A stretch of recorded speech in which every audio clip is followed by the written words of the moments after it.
BITX or BITX is a bidirectional transceiver, meaning that many of the components in the RX or receiver circuit are reused in transmitter or TX circuit. So relays are one of the important components which switch between these two modes. They are known as TR relays. Next item for homebrewing as per the EC-BITX manual are the transmit receive relays. You can see RL1 written here, that is the first relay. Then you have RL2, that is the second relay. RL3, third relay. And we have fourth relay here. Accordingly, we have the components here.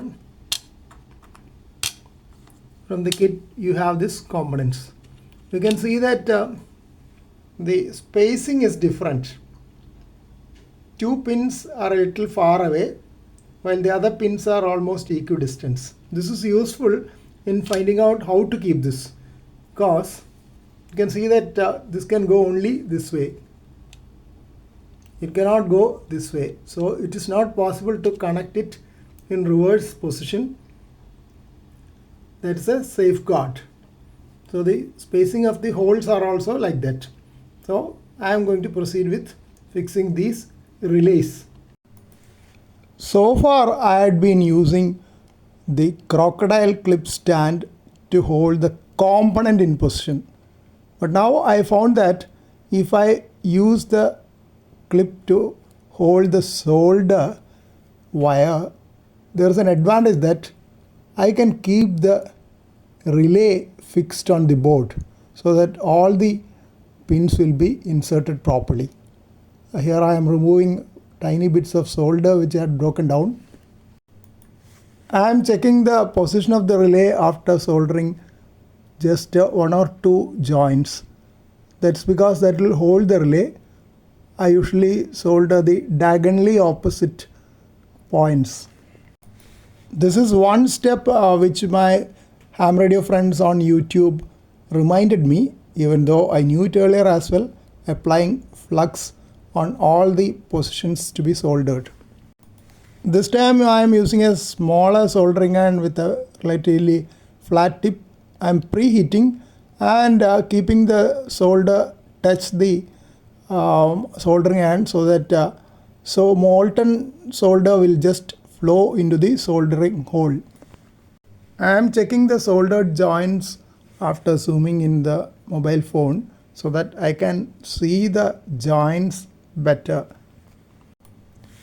Again, I am applying solder paste or flux for all the joints for the next relay, and meticulously sometimes the solder paste is a little more, then I have to remove the excess.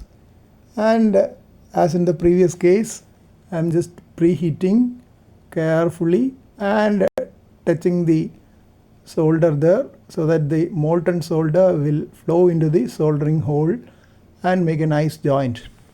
I have two fans running in the soldering area, one on the wall, that's a wall mounted fan, and another a pedestal fan beside me. You can see that the solder smoke is going on one side. That's because from the opposite side the fan is blowing, and I use an N95 mask to reduce the solder smoke inhalation. What I have done now is I am just keeping the board near the fan so that it will cool down after the soldering. Now I completed two relays, and I am just seeing what is happening on the other side to make sure. Now the third relay is also in, and all of them are nicely fitted in the board. Fourth relay has also been fixed, and this time, even though there are four components, it was not that difficult because the soldering technique has been revised, and I thank my ham friends who have advised me several points in soldering when I had posted the difficult video last time. Now it has become easier for me. Very many thanks to all of the amateur radio operators who have given me advice on YouTube as comments.